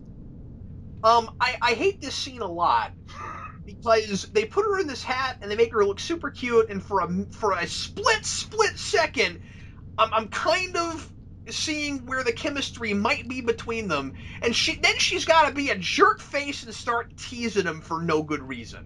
But Cap, we get a shot of him becoming Bruce Campbell for a second by growing out his chin. That's that's true. He kind of does it. Now, I'm I'm giving her a lot of, as her character, of course, a lot of crap. He doesn't stand up for himself, and he seems kind of shallow too. I'm not sure what he sees in her, so like I don't like either of these characters. Yeah, like I one's don't mean obviously just kind of throw. egotistical and the other one's a doormat. What's not to love? Yeah, I don't mean to just throw her under the bus, but that side of it drives me more crazy than the other, just because that's her only prevailing character trait. Yes. Now let's talk about another strong Yeah. character trait. Ben Grimm's love of pancakes. He loves his I mean, pancakes. look at all of them. There's so many pancakes. Hey, the thing. At what point are you gonna comment on the giant shard of metal in the side of his face? You're not gonna notice that. You're not gonna comment on that. He doesn't want to be rude, Cap. He might be sensitive about it. Really? Because I feel like a normal person would say, "What's wrong with your face?" No, Mr. Plinkett would ask that Oh, oh, question. oh, oh, oh. That's not a normal person. I Oh, don't rudely just say, "What's wrong with you?" I thought Red Letter Media had put the stamp on what a normal person is. Um, but No, no, apparently, no, Cap. The YouTube channel that whose mascot character is clearly an immortal monster is yeah, not the that, one that you should be going to for wraps moral ideas. his wife around a tree in a car, and yeah, okay, maybe that's not. Yeah, okay. Who Um. clearly has a zombie in his basement. Anyway, hey, Ben Grimm. Here's another question. It's not you can't let him like go out and get a bite to eat and then come back and work on your problem. No, he needs Like it done now. I don't know that I ever before this movie saw a character who got angry because another person literally rested before they helped him when he said, "I will not rest." Like I've never seen this. Where you're like, "I will not rest until I have cured your horrible ailment," and then it's like, "Oh, you rested! I hate you." How dare you take a nap like a normal person? But again, nobody's acting like a real person. All Reed has to say is, "Well, look, people have to sleep and eat, or I'm not gonna be any help to That anybody. doesn't make any sense. Fix me now, Fix me now." Yeah, and or get so me more pancakes. then the thing seems like an idiot, and he's super oversimplified because it's that easy to be manipulated. Yeah, Yeah. like I realize that his emotions are running high, but you could make that work, and you could make him make a big mistake that he later has to apologize for and have consequences for it without making him unsympathetic and stupid in the process. Yes. Also, can I say something with the bit with the action figure? I love that they just have like a Marvel Legends action figure. And that in the face, Yeah. he looks like the one from the 1994 movie. Well, honestly, he just sort of looks like a Jack Kirby drawing because that's probably what the toy was based on. But you're right. Yeah, but even in like coloration and stuff. But Yeah. maybe that just means that that thing was a lot more off the original comic page than I ever gave it credit for. Yeah, because the one thing I'll give that costume is I love the head sculpt on the '90s one more because it's got that classic eyebrow ridge. Yeah, and that scowl. Oh yeah, and I mean, the he looks face on this anorexic, one but in the this face is movie is great. the one on this one's. It just sort of looks kind of doughy looking when you look at it too long. It looks like someone like just didn't finish the Play-Doh mold. Yeah, where you're like, just put it back in the oven for a bit. Yeah, like don't poke it. Dang it, he poked it. Stop poking Okay, it, Michael. so I don't want to get I don't want to get self conscious about this, but earlier I said it's silly that like his heart can move, but it's a rock thing. But then, well, his face can move, and it's a rock thing. So, like, he's got to be able to move pieces of himself. That actually is a good point because based on So that I guess, logic, he shouldn't be able to move at all. yeah, I guess that was a stupid thing to say. Give us credit, people. We're talking about Fantastic Four. And also, I'm here. I kind of bring everyone down a few. No, No, no, because don't everyone say wants that. to laugh with me, and I'm the funny. If I'm losing brain cells, it's this movie. It's not your fault. It's totally cool. Cap, we'd be having the same conversations if we were watching Dark Knight right now. No, we wouldn't. With me, you would, and you know it. Self-deprecating humor. That's what you can expect when you have Duke on commentary podcast. It's why I like doing these more. I'm allowed to be me. As opposed to when I have to try and sound smart, which every time I feel like I fail at miserably. Oh no, Reed, you're losing your face. You're turning into a Mac screensaver from 1989. Oh, that's better than mine. I was just about to say, oh no, Salvador Dali visually helped this movie out for a second, but yours is better. This is disturbing and doesn't look all that great. No, I'm sorry. I wonder if the disturbing part was intended. That looked as good as it was going to. Yeah, I mean, the I'm not crappiness of trying to it take kind of helps. I'm not trying to take under the belt shots with this movie. I am enjoying it less on this viewing than I think I ever have. No, again, when it's on, I just casually watch it until a commercial hits, and then I move on. If I wasn't talking about it and thinking about it, and as I always say, I don't mean to say that you should turn your brain off when you watch a movie, but I would be latching on to the things that I really enjoy and would probably be having a better time. Yes. But we're doing this as a commentary, and I feel the need to be a little bit critical on my YouTube channel about thinking critically. About And silly so subjects like comic books. I Eh, know. whatever. It's a fun, fascinating juxtaposition.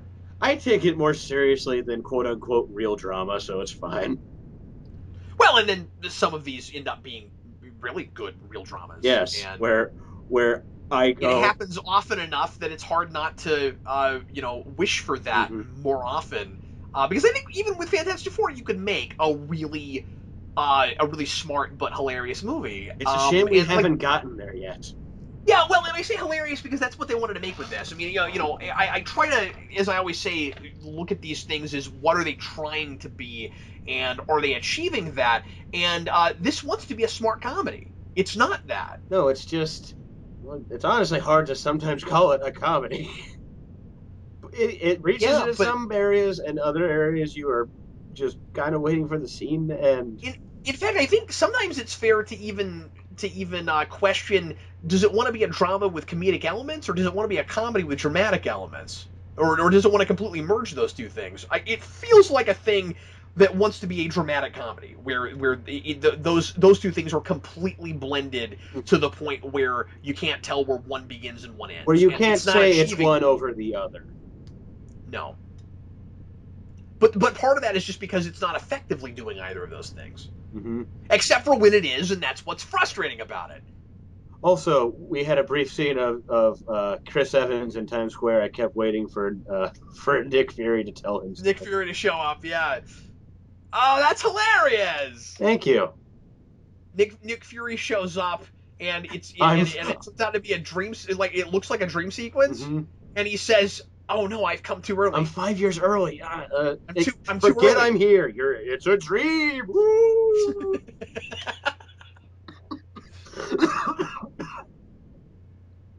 And now, Look, they might explain that later on, and it might make perfect sense. and then the Men in Black show up and wipe his memory, and everything's back to normal. Well, why would they wait and do that now? I don't know. Why do they wait and do that in all the other movies? That's a good point. Well, so you figured out a way to put Men in Black in Batman v Superman, but how are we gonna get them in here? Um, they're I don't know. We could say that when they went back in time in the '94 movie to meet the Nazis, they set off I don't know, Cap. It's like that's not my job, Cap. You're supposed to figure out how we work in the Men in Black. Hey, You're look, the I one want that it to come loves that naturally. franchise. I'm not gonna force it. Like it's got to come naturally. Fine. Well, I know we're into the third act already, but when it gets here, it'll get here. Okay. I still think that's kind of uncharacteristic considering how forced the latter two Men in Black movies are, but whatever. Well, I mean, I didn't was say I'm gonna making do a it in the, joke. I didn't say I'm gonna do it in the style of Men in Black. That's good. Because people would expect it. Also, I'm completely lost. Look, Duke, every time I get in a car with you, you're like, are we there yet? Are we there yet? Are we there and I'm yet? like, we'll get there when we get there. That's why I was kicked off of the Midwestern Panels documentary. No, actually, it was because every time you told me you were filming, the camera was off. I didn't know it had to actually be on. I just thought it made you feel comfortable. And you turned it the wrong direction. So when we did get footage, all we saw was your eyebrows. Hey, I got some good looking eyebrows, Cap. Yeah, but I don't need that much B-roll of your eyebrows. That's why you were canned from that documentary. Yeah, it was a sad day for all of us, people. Mostly me. I'm going to send him to film school. See, this is why you need to hire people who know how to operate your equipment. That's right. Anyway, back to this movie. Yeah, characters this actor plays get thrown through things a lot. Well, he's a character actor. That's kind of in their job description. Are you okay with being horribly murdered and or Yeah, filmed? except I'm pretty sure most of the time when it happens, it's a stunt double or a CG character. So like he plays characters that are on screen for like 2.5 minutes, but he's not even playing them for the entire 2.5 minutes. Anyway, Now he's going to put on this mask for no reason and he just except has. that the Latverians gave it. Well, there's an explanation. Oh, there is. The I just assumed he had it. The Latverians gave it to him for being awesome. And was there a ceremony? The awesomeness ceremony. I want to know why they gave him this gruesome-looking mask. He loved like, you. That's Carry this thing like, that looks like death. Take this. and then he puts it on because he knows that he's the villain in the third act of a superhero movie. And now he's in shadow again for no good reason. But you know what? You can give him one thing. They at least ADR'd it and had him talk after they filmed the footage. Yeah, we can actually understand what he's saying. So that's good. Yeah, what morons would do that? Wouldn't do that? Anyway, I like this bit with the chair and the freezing. Yeah, it's cold fusion. Yes. And no. By the way, I'm trying. What do you call this, Spock in Star Trek Into Darkness? Oh, that's cold fusion. Yeah, that's how that works. That's how that works. Also, you give me credit, Cap. I wanted to do an Arnold impression so bad, but I resisted. Yeah, I went to a more recent cold. Yeah, but mine's more memorable. Dr. Doom, that only works with the Super Nintendo. He needs a Rolling Rock while he's doing it too. Yeah. Oh, wait a minute. No, you know where he got that gun? What? Well, he broke into Men in Black headquarters. Of course. That's where he got that gun. Yeah. I'm glad we could pay that gag off. And I don't even know if anyone likes that gag. I just love it. He got flashy thingied, and that's the reason that he just has this gun laying around, and he's like, where did I get this gun? I don't even know what this gun's for. Like, you saw him go get it, But it turns out that where he was, that was just another like weapons bunker in Men in Black headquarters. We just didn't see that part because it's from his perspective, so Okay. he doesn't remember it. Mhm. So it's actually like really smart filmmaking because like we don't know what happened because he doesn't know what happened, so we're totally in the character's head. Cap, I applaud you because you did do that completely on the spot. Whoa, Uverse existed in 2005? I didn't know that. And now you know. I mean, like it was singular and not AT&T back then. So is it the Uverse that's connected to AT&T or was something else called Uverse? Did Singular have Uverse? That's what I'm saying. I don't know. Someone do research on this for us. Anyway, Do it once for again, us. once again, Human Torch looks really good. Oh yeah. I Again, mean, for the CG, fire. it's fine. Yeah, I I dig can it. forgive it. I like that it's kind of cartoony. I'm not even forgiving it. I like it. I mean, I think it looks cool. Yeah. It looks leagues better than the other movie, where it It looks like looks it came out of reboot. it looks leagues of extraordinary gentlemen's better. I don't think that works. With Then that is that movie, I don't is think that not? that works. Oh oh oh.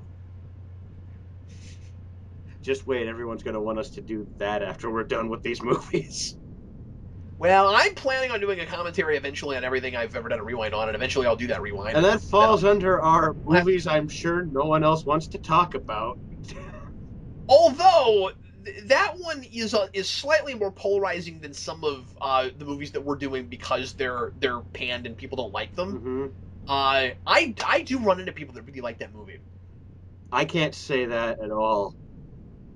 I've granted When I say run I into, don't I bring mean it up have got because I don't know. have gotten messages about Oh, okay. that from people, but yeah, I don't know. I know nothing about. I've never read any of the books. I saw that movie once. Well, you know what? That is the most sympathetic line that Doctor Doom has in this movie when he's going up to Susan Storm and he says, "To think I ever wanted to make a life with you." Yeah, what did you see in her? You just had a moment of clarity, Doctor Doom. Good job. Yeah, now get her.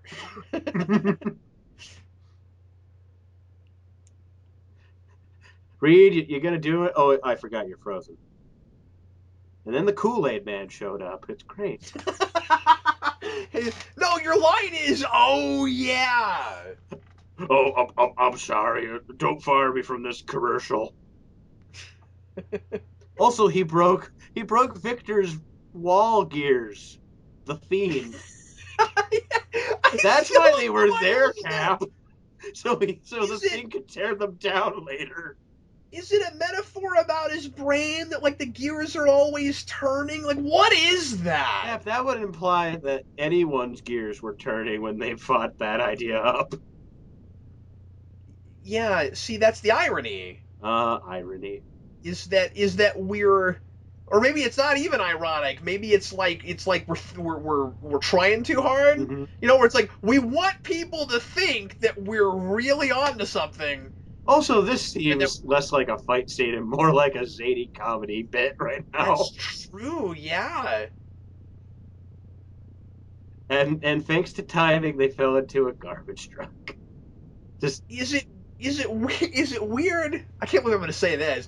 Is it weird when you're watching a scene from Fantastic Four and you're simultaneously thinking about Titanic and that scene from the first episode of the 1987 Ninja Turtles show where they're going through water in a big skyscraper? Like considering simultaneously, both of those things came to me. I wouldn't think of the I really wouldn't think of either, but especially because I don't think I've ever seen every episode of that show, so I wouldn't be able to come up with that. See, Cap, you're good at playing this game too, of random thoughts that no one else would have. Now it's time for another exciting episode of Random Thoughts While Watching Films. Isn't that actually is basically this here? That's a pretty funny line. Hmm. When the old lady says the transmission sticks and he says that's not going to be a problem. I like that. That's funny. Also, I need That's, a he's nice got brisk phrases. lemonade. Wait, Because when you've just thrown a stick shift car into a bus. You need a nice, thirst quenching, relaxing beverage. I, by the way, I'm really confused as to why he somehow just stands up perfectly at the bus and walks off when it's flat on the ground, like he's You in know, a cartoon. it's unfortunate when and again, I give this movie a lot of credit for having the practical effect of the thing suit, Mm-hmm. but you know that this is a visual effects movie, like mostly a visual effects movie, when the practical effects, when some of the practical effects you do have look pretty bad. Yes. Because I'm pretty sure that when the thing hits that road, the road starts breaking apart before he's impacted it. Yeah, that's just an editor not paying attention. That's unfortunate. Have you ever seen the extended cut of this? No. There's, and I talked about it in my rewind. There's an extended cut that it's slightly better, and there's more extra in it than you would expect. It's not Daredevil, but it's not just some It's little added shots. There are a couple of major scenes Oh, that are there are, missing. okay. It's not like, oh look, this is stuff we had to cut for time. Put it back in. Yeah, it's not like the Elektra one. Okay. It's got it's got a scene where Doctor Doom is trying to manipulate Human Torch as well, Mm-hmm. and it gives him more of a real character arc, and he's got more of a reason uh for choosing the team over fame. Okay.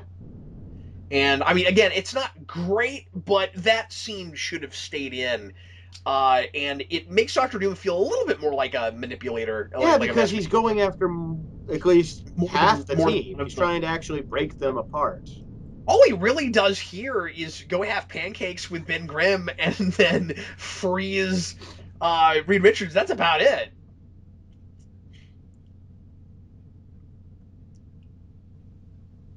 Just saying. Wait, what are you just saying? I I was just saying because I had one other thought while I was looking at the beautiful stack of pancakes. It's that bit from in the background of Superman 2 when General Zod's just staring at a piece of pie.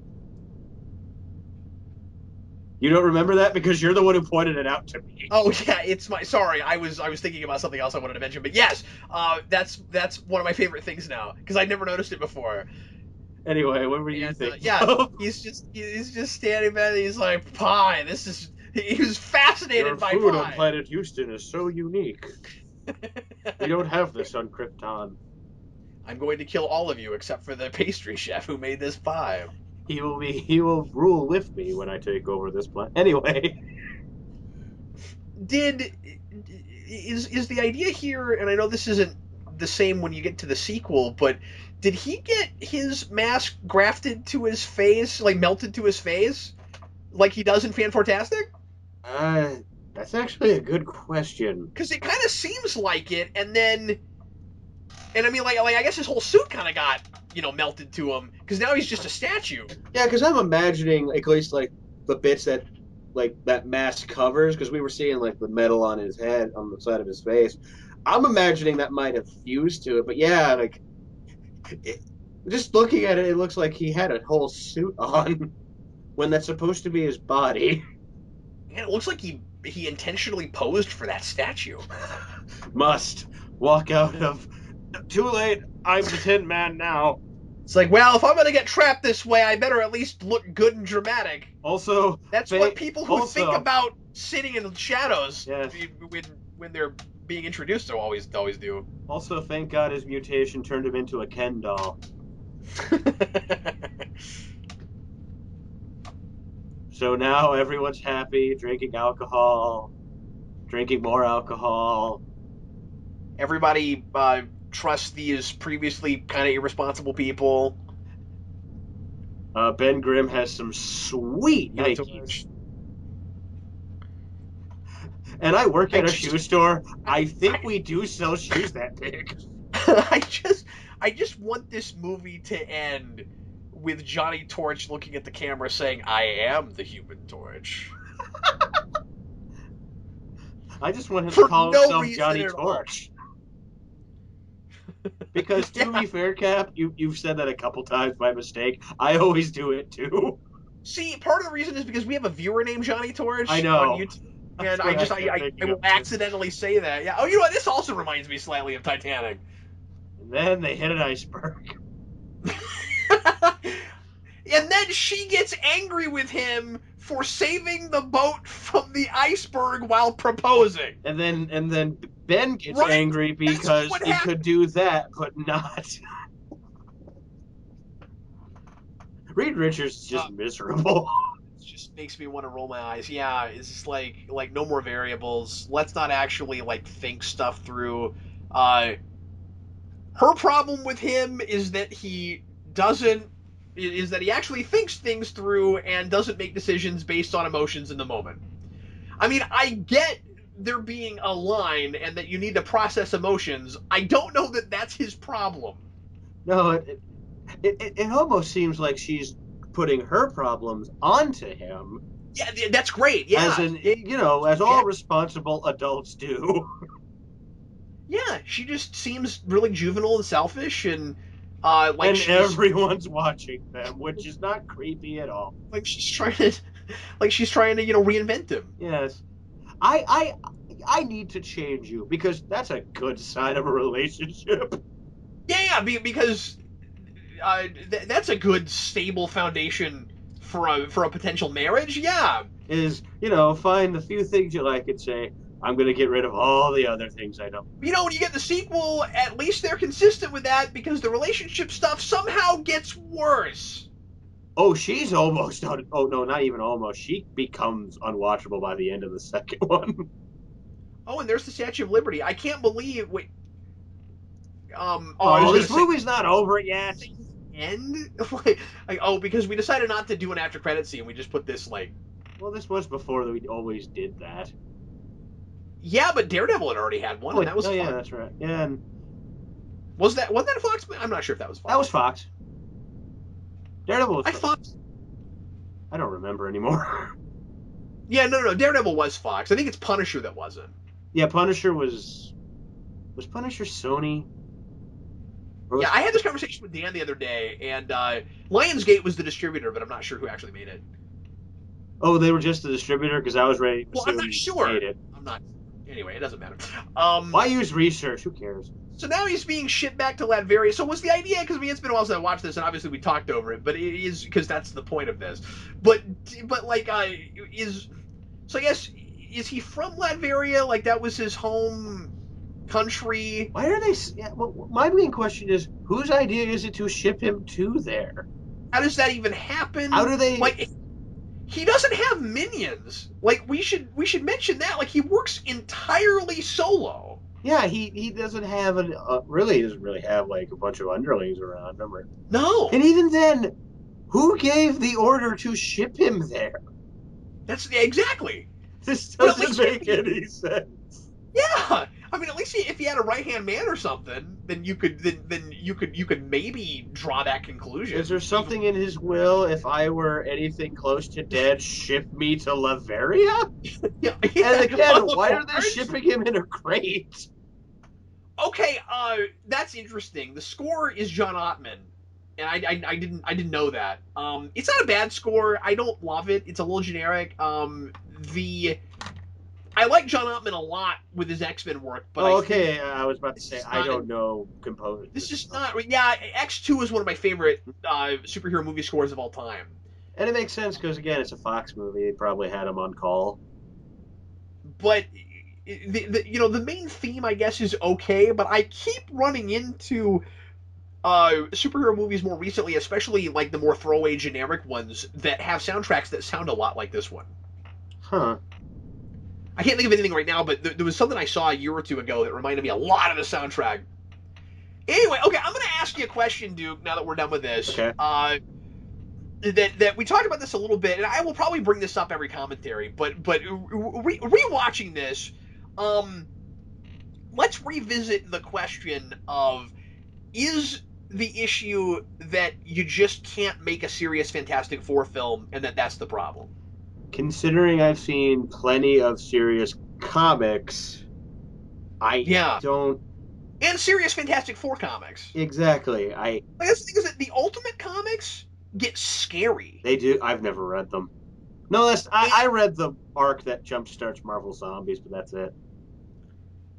And like it doesn't necessarily stop being Fantastic Four when that happens. I mean, obviously, Reed Richards goes to the dark side and becomes a bad guy, and so Yes. he's that Reed Richards. But like, it's not the rest of the characters aren't suddenly like really dark brooding people just because you told a scary story. But even outside of that, looking at 616, I just want to say, and I don't know because I know you're a bigger Fantastic Four guy than me, so I don't know what your opinion is on this run. But just tonally, forgetting story and stuff, you don't necessarily have to adapt this. Tonally, I think the place to go the next time somebody reboots Fantastic Four is just read Jonathan Hickman.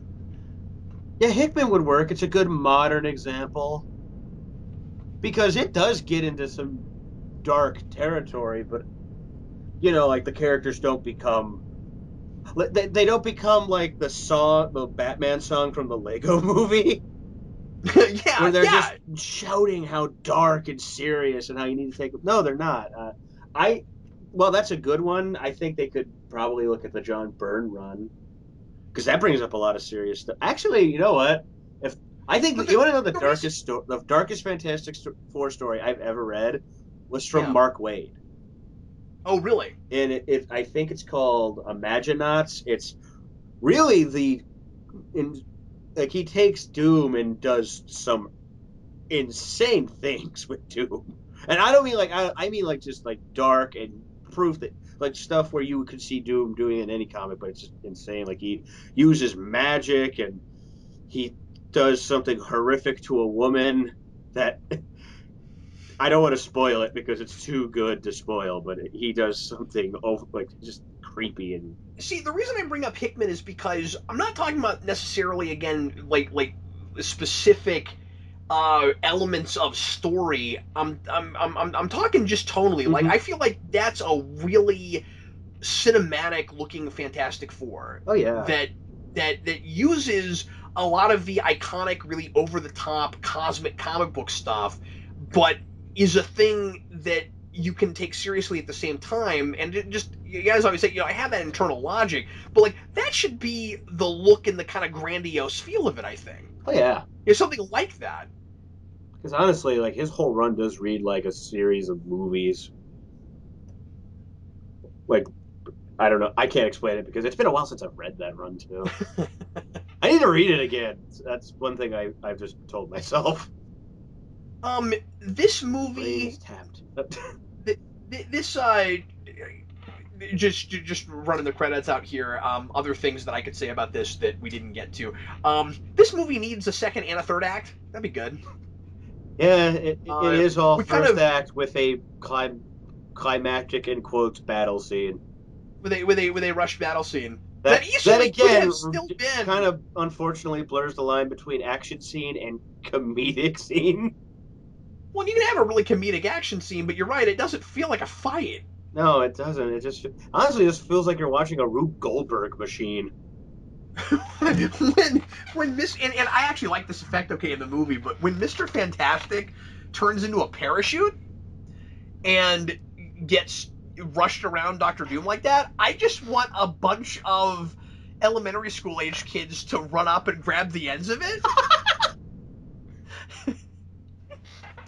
I don't know when I saw that scene, all it reminded They're me of. just they're in PE class Yes. and yeah. Some of them are throwing dodgeballs at him.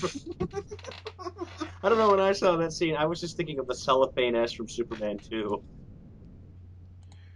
Yeah, except I at least know where it came from and why it's there. That's good. It would have been funnier if somehow that came out of nowhere. I wouldn't it have been great? This is neither here nor there. Yeah. If you'd had a Batman and Superman movie during the Christopher Reeve period, and there's a scene, or even just a Batman cameo in a Superman movie, and there's a scene where Superman is like, Batman, I appreciate all the gadgets just in case my superpowers aren't always useful, but why the giant cellophane ass? Like, You never know when you'll need it, Clark. I had a lot of saran wrap around, and I thought I'd turn it into something. Alfred wants me to get rid of it, okay? I can just imagine Alfred going, Master Wayne, why did you buy all this? You need to get some sleep. You're making stupid decisions on Amazon again. So it turns out that when Bruce Wayne said, let's go shopping in 1989, he was just buying a whole lot of saran wrap. He wanted to keep... Alfred, let's go shopping. I need to make a giant cellophane S. Master Wayne, that movie was made like 6 years ago. Shut up, you don't know that. Well, folks, that's it for us for Fantastic Four. The one act movie that's kind of a sitcom and then has a climactic action scene. And pancakes. Do not forget the pancakes. Like I said, I still think this is the best of them. We dogged on it pretty hard, and like I said, if I'd been watching it by myself, I think I would have had a better time and latched on to more of the humor that I like. And I think there are some jokes that we didn't bring up that are pretty good. And then there's the bit where you do the old whipped cream trick. Yeah, and then we had to go there. Well, anyway, everybody, thanks always for listening. We sure appreciate it. And Duke and I will be back in the not-too-distant future to talk about the sequel to this movie, Rise of the Silver Surfer. We got some Rising going on.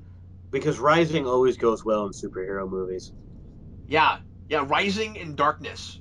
Well, sometimes Darkness goes well. Rising in Darkness. That sounds like a really bad title to a biography. Yeah, and you know what's funny? What? Did you watch the Constantine show when it was on? Because no, the big conflict going on in the background of the overarching story in that was called, get ready for it, The Rising Darkness. So it was a crossover with Top Cow? That was the correct joke. Good job. Thank you. I'm glad when I can do that. Oh, fun! I get to complain for the umpteenth time about Galactus being a giant cloud. And I can tell a funny story about how I didn't meet Brian Posehn, but kind of wanted to. Okay, well, look forward to those and many other exciting diatribes. Anyway, I'm Captain Logan. And I'm Duke. And we'll see you again soon.